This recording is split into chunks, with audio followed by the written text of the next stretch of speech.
వైసీపీలో మార్పులు రేపిన మంటలు చల్లారడం లేదు. ఒకరి తర్వాత ఒకరుగా ఎమ్మెల్యేలు అధిష్టానంపై తిరుగుబాటు జెండా ఎగరేస్తూ హాట్ టాపిక్ అవుతున్నారు. తనను తప్పించే తిరుపతి ఎంపీ గురుమూర్తిని సమన్వయకర్తగా నియమించడం పట్ల కినుక వహించిన సత్యవేడు ఎమ్మెల్యే ఆదిమూలం హైకమాండ్పై సంచలన వ్యాఖ్యలు చేయడం చర్చనీయాంశమవుతోంది.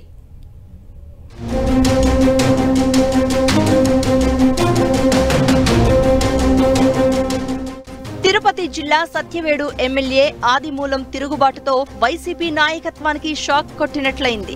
తనను ఇన్ఛార్జిగా తప్పించడం వెనుక మంత్రి పెద్దిరెడ్డి హస్తం ఉందని అనుమానిస్తున్న ఆదిమూలం పెద్దిరెడ్డిపైన ఆయన కుటుంబ సభ్యులపైన నిప్పులు చెరగడం రాజకీయంగా హీట్ పుట్టిస్తోంది.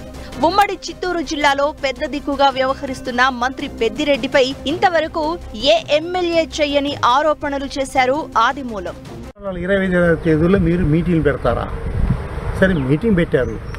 నాకు చెప్పాల్సిన బాధ్యత లేదా? మీకు బాధ్యత లేదా? మీకు వైఎస్ఆర్ కాంగ్రెస్ పార్టీలో క్రమశిక్షణ ఉందా? క్రెడిబిలిటీ ఉందా? 25, 26 జరిగారు.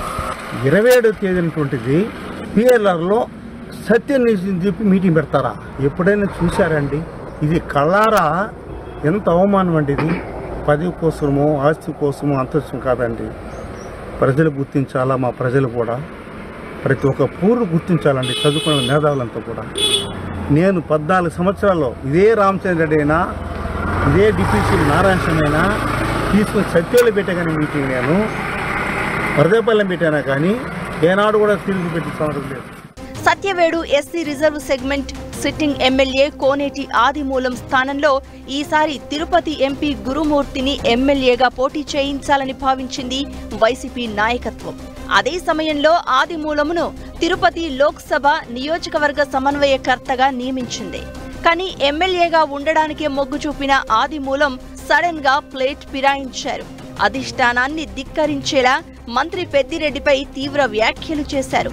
తిరుపతిలో మంత్రి పెద్దిరెడ్డి ఆధ్వర్యంలో ఏర్పాటు చేసిన సత్యవేడు నాయకుల ఆత్మీయ సభకు తనను ఆహ్వానించలేదని విరుచుకుపడ్డారు ఆదిమూలం. అంతేకాకుండా తన నియోజకవర్గంలో ఇసుక దందా వెనుక పెద్దిరెడ్డి ఉన్నారంటూ చేసిన వ్యాఖ్యలు జిల్లా రాజకీయాల్లో దుమారం రేపుతున్నాయి.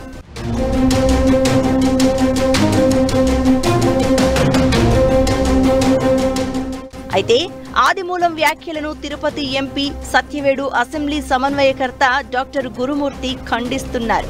ఎమ్మెల్యే ఆదిమూలానికి ముందుగానే చెప్పి కార్యక్రమం ఏర్పాటు చేశామని వివరించారు. తనను సత్యవేడు అభ్యర్థిగా ప్రకటించిన తర్వాత అనేక సార్లు ఆదిమూలంను కలిసేందుకు ప్రయత్నించినా ఆయన ఆసక్తి చూపలేదని గురుమూర్తి చెప్పుకొచ్చారు. ఎక్కడో కమిట్మెంట్ అయి తప్పుడు ఆరోపణలు చేస్తున్నారంటూ ప్రత్యారోపణలు చేశారు గురుమూర్తి. మన స్వార్థం కోసం దుమ్మెత్తిపోయడం ఇది అత్యంత దారుణం. దయచేసి ఇవన్నీ వ్యాఖ్యలను ఉపసంహరించుకోవాలని కోనేటి ఆదిమూలం గారిని కోరడం జరుగుతుంది. అలాగే మాకు చెప్పకుండా నియోజకవర్గంలో తిరిగారన్నారు. ఆదిమూలం గారు, మీకు నేను ముందే చెప్పాను, ఫోన్లు చేశాను. చేస్తే లేదు, నేను ఈరోజు పండగకి వెళ్తున్నాను, బయట వెళ్తున్నాను, రేపు కలుద్దామన్నారు. తర్వాత మళ్ళీ ఫోన్ చేశాను, పని ఉంది, నేను మళ్ళీ ఫోన్ చేసి కలుద్దామని మళ్ళీ చెప్పి తప్పించుకున్నారు. దాని తర్వాత కాన్స్టిట్యున్సీలోకి పోయే ముందు కూడా మీ ఇంటికి రావడం జరిగింది. ఎంపీ గురుమూర్తి వ్యాఖ్యలు పరిశీలిస్తే ఆదిమూలం వైసీపీని వీడే పరిస్థితి కనిపిస్తోంది. ఎక్కడో కమిట్ అయ్యారంటే ప్రత్యర్థి పార్టీలతో ఆదిమూలం చేతులు కలిపినట్లే భావించాల్సి వస్తుంది అంటున్నారు పరిశీలకులు. ఎమ్మెల్యే కూడా టీడీపీ అధిష్టానంతో టచ్లోకి వెళ్లారనే ప్రచారం జరుగుతూ ఉండడంతో వైసీపీ రాజకీయాలు రసకందాయంగా మారాయి.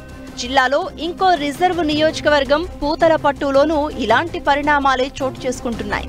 ఇప్పుడు సత్యవేడుకు ఆ సెగ తగలడంతో జిల్లా వైసీపీ షేక్ అవుతోంది. వైసీపీతో బంధం తెంచుకోవడానికి ఆదిమూలం ఏర్పాట్లు చేసుకుంటున్నారన్న ప్రచారంతో తిరుపతి లోక్సభ సమన్వయకర్తగా కొత్త వారిని వెతికే పని ప్రారంభించింది హైకమాండ్. ఎంపీని ఎమ్మెల్యేగా, ఎమ్మెల్యేను ఎంపీగా పంపడం వల్లే ఈ సమస్య వచ్చిందని, ఇద్దరిని యథావిధిగా కొనసాగిస్తే ఎలాంటి ఇబ్బంది ఉండేది కాదంటున్నారు వైసీపీ కార్యకర్తలు. మొత్తానికి అటు ఇటుగా చేసిన మార్పు ఎమ్మెల్యేలో అసంతృప్తిని రేపినట్లయింది. ఇదే వైసీపీలో ప్రకంపనలకు కారణమవుతోంది.